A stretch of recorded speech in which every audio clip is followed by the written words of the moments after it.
Yo, salut tout le monde, j'espère que vous allez bien. Moi je vais super bien. Je sais qu'aujourd'hui je suis un peu habillé dans le style de Adonis Creed. Comme ça me permettra au moins d'essayer de comprendre les motivations du personnage parce que jusque là, je ne comprends toujours pas.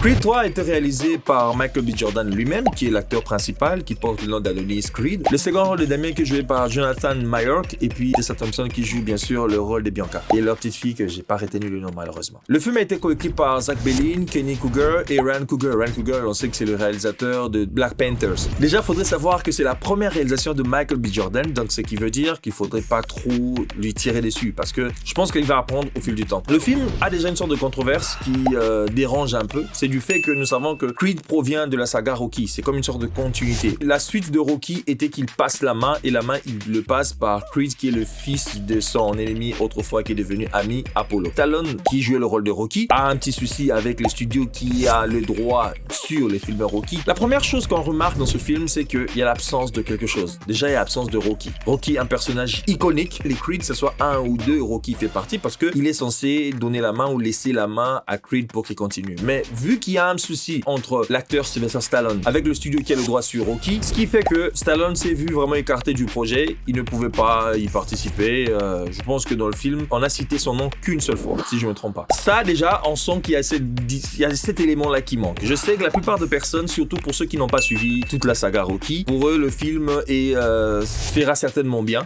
sera certainement meilleur par rapport à ce qu'ils ont vu, que ce soit dans le 1, le 2, puisque ça c'est le 3. Mais si moi je parle aujourd'hui, c'est par rapport à toute la saga Rocky. Donc je considère que Creed fait partie de Rocky, parce que qu'on le veut ou pas, même si dans ce troisième opus, bien qu'il n'est pas Rocky, bien qu'on ait cité qu'une fois le nom de Rocky, on sent quand même l'héritage de Rocky dans ce film, déjà rien que par le personnage de Creed, qui est le fils d'Apollo, mais aussi de Drago, qui est le fils d'Ivan Drago. Donc je considère pour moi que Creed fait partie de Rocky. Alors je compare ce film au film Rocky et aussi au film Creed qui est sorti avant celui-ci. Là, on sent vraiment une petite différence, une sorte d'absence. On sent qu'il y a quelque chose qui manque. Si je dois donner mon avis par rapport à ces films, si je le compare à tout ce qui s'est passé, je pense qu'il y a vraiment, comme je dis, il y a quelque chose qui manque qui me permet de ne pas vraiment apprécier le film dans sa globalité. Il y a 2 ou 3 incohérences qui m'ont un peu recalé dans ce film. Le film, en soi, c'est pas mal. Comme je l'ai dit, c'est la première réalisation de Michael B. Jordan. Donc, on va essayer de ne pas trop aller très loin parce que il va certainement, comme j'ai dit, apprendre. Bien que dans l'écriture, il y a quand même Ryan Cougar, mais je comprends pas pourquoi il y a certaines incohérences dans le film. Je me dis, ok, les incohérences, ça existe. On en aura toujours. Mais à ce niveau, surtout qu'avec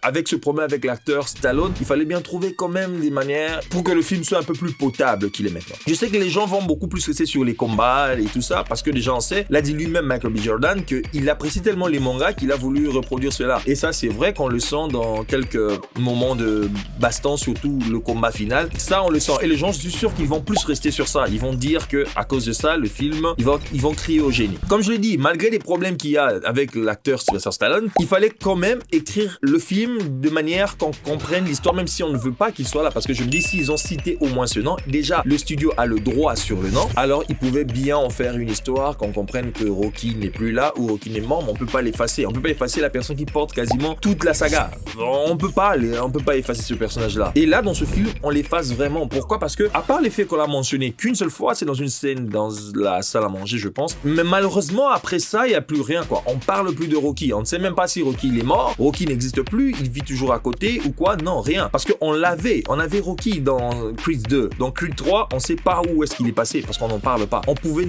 au moins en parler, même si on peut plus montrer l'acteur, que ce soit par ses images ou que lui-même en personne joue dans certaines des scènes. Ça, je peux comprendre, mais on peut au moins parler de lui du style que Rocky est parti ou depuis que Rocky est parti, qu'est-ce qui se passe avec toi? Vous voyez, ces genres d'éléments, ça, je me suis dit qu'on pouvait au moins en avoir, mais là, on en a pas. On sait pas où est Rocky. Il y a quelque chose d'autre qui me dérange un peu parce que je sais pas vous, mais moi, je me suis un peu attaché à Damien que à Adonis. Donc, c'est bizarre. Je me suis un peu plus attaché à Damien parce que son histoire est quand même un peu racontée. Même si il y a une sorte d'ellipse là qui m'a vraiment embrouillé, je me suis dit pourquoi au début, la vidéo elle est full spoiler, mais pourquoi prison n'est pas montrée? Ou même quand elle est montrée, mais c'est vraiment en bride quoi. On comprend que le gars a pris la place d'Adonis, enfin pas pris la place d'Adonis, mais en voulant protéger Adonis, qu'il l'a conduit en prison pour faire 18 ans là-bas. Alors je me suis dit, ça c'était une scène vraiment assez cruciale. Même le montrer sortir de la prison, ou y entrer, ou étant dedans, mais Mais non, c'est vraiment dès qu'il y a un souci, directement on voit Adonis en train de se battre, donc 18 ans plus tard quoi. Enfin 17 ans parce qu'on va encore un peu prolonger dans le temps pour arriver à 18 ans plus tard. Ça c'est déjà mon souci, je me suis dit, bon ok, Adonis c'est un grincheux. Et je ne sais pas vous, comme je l'ai dit, moi personnellement j'ai l'impression que Adonis n'a pas un problème. Pour moi Adonis n'est pas un méchant. On peut pas comparer Adonis à Apollo dans le film 2, quand il était encore Apollo, quand il se battait avec Rocky, c'est un ou le deux, j'ai oublié, ou que ça soit même Drago, lui qui faisait vraiment peur, quoi. C'est qu'il revendique, il en a le droit. Il en a le droit. Je sais pas pourquoi on a voulu faire comprendre ou croire aux gens que Damien avait un problème. Et pourtant, non. Damien était né à son frère. Damien écrivait à son frère. C'est, pour moi, dans ce film, au fait, le problème, c'est Adonis. Pour moi, sincèrement, s'il doit avoir un méchant, le méchant serait Adonis. L'écriture de ce film, la manière dont je l'ai compris, moi, j'ai compris que le méchant, c'était Adonis. Et que Damien, lui, c'était les héros. Pourquoi? Parce qu'on comprend les deux vivaient une même vie. Donc, la vie que l'on ne peut pas encourager. Mais les deux étaient dedans. Les deux s'aimaient. Dans le sens où l'un voulait protéger l'autre, ou l'un croyait à l'autre. Adonis n'a pas vécu une vie agréable, surtout avec les amis de sa mère. Ce qui fait que le gars s'est fait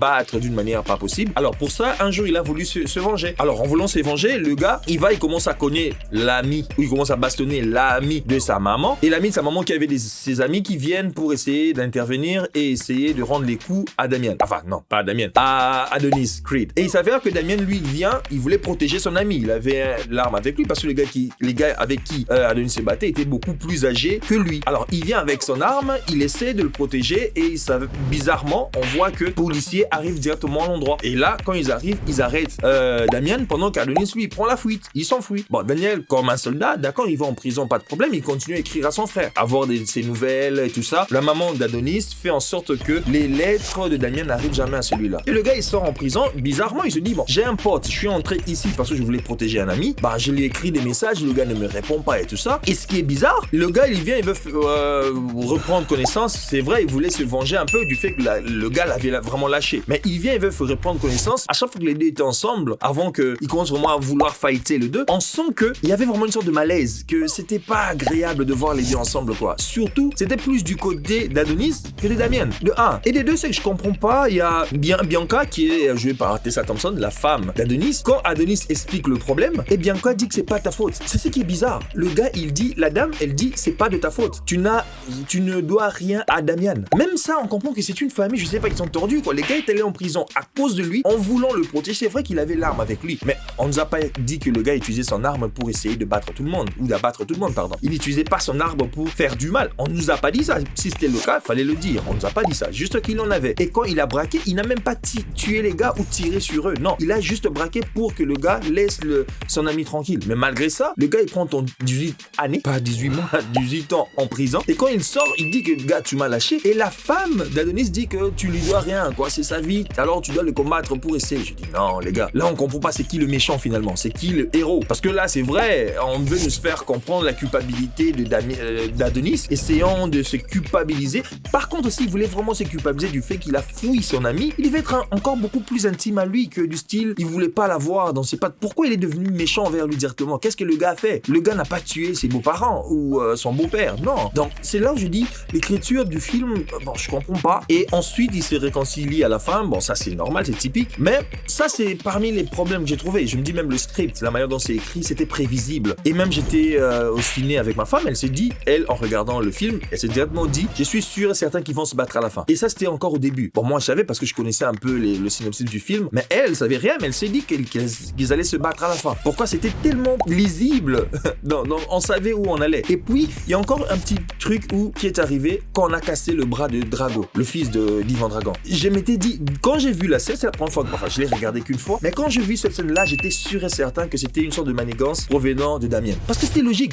Pourquoi deux gars qui voulaient se battre? Parce qu'il y avait un combat. Damien voulait se battre avec le tenant du titre. Malheureusement, c'était déjà prévu qu'il se batte avec Drago. Alors là, il en voulait tellement que, soudainement, Drago s'est vu casser le bras juste avant le combat. C'était tellement inopiné et soudain que je me suis dit, bon, pourquoi en les séparant, le gars, il frappe directement dans le bras de Drago? On comprend que, moi, je m'étais dit, c'est sûr que c'était un coup de Damien. Et il s'avère que oui, c'était un coup de Damien. Pourquoi? Parce que c'était tellement lisible le script que c'était clair. Je me disais, bon, ça, et c'est pourquoi je dis qu'il y a quelque chose qui manque. Et c'est ça qui manque à chaque fois qu'on regarde des films Rocky. La manière dont Rocky était écrit, le personnage de Rocky, on sentait cet attachement avec ce personnage-là. Je sais pas parce qu'il était pauvre ou quoi, mais au moins il avait quelque chose, ça t'obligeait d'avoir de l'empathie pour lui. Mais malheureusement pour Creed, je n'ai pas d'empathie. Le gars, il est à tout moment, il est vénère. Il est en colère.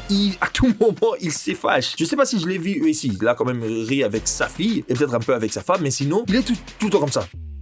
Il est fâché à chaque fois. Mais quand tu es avec Rocky, tu sens l'empathie de l'acteur. C'était le champion du monde, Rocky. Mais à chaque fois qu'il se battait, tu sentais le pourquoi. Il y avait une sorte de cause. Mais là, la cause, c'est juste que le gars devait récupérer sa ceinture pour montrer à Damien qu'il était plus fort. En fait, c'était juste ça. C'est un gars qui devait rendre un service ou qui devait retourner l'ascenseur qu'il l'a pas fait. Et le gars qui vient, qui récupère l'ascenseur par force. Et le gars veut maintenant le prouver que je suis meilleur que toi maintenant, quoi. C'est là où je dis le film me pose un peu problème. Le film me pose un peu problème. En termes de réalisation, je sais pas dire là maintenant si c'est la réalisation le problème ou si c'est le script en lui-même. Peut-être c'est l'écriture qui est le problème, peut-être que la réalisation. Parce qu'il y a aussi autre chose qui m'a pas plu, vraiment, c'était la lumière. La lumière du film, je sais pas, j'ai même pas lu qui est-ce qui a écrit, qu'est-ce qui a éclairé le film, qui était le DOP du film, mais je n'ai pas trop aimé la lumière, quoi. Je suis sûr et certain que, comme vous allez peut-être me contredire, comme je dis, c'est ma manière de voir, c'est ma vision, voici comment moi je vois le film. Il y a pas trop des éléments mémorables dans le film, malheureusement. La seule chose qui me retient maintenant, c'est juste le coup que les deux se sont donnés au même moment. C'est l'image quand je ferme les yeux, c'est la seule chose que je vois. Et ce qui faisait les films Rocky et même d'autres films Creed, c'est la partie entraînement avant le combat. Dans celui-ci, on ne reste pas trop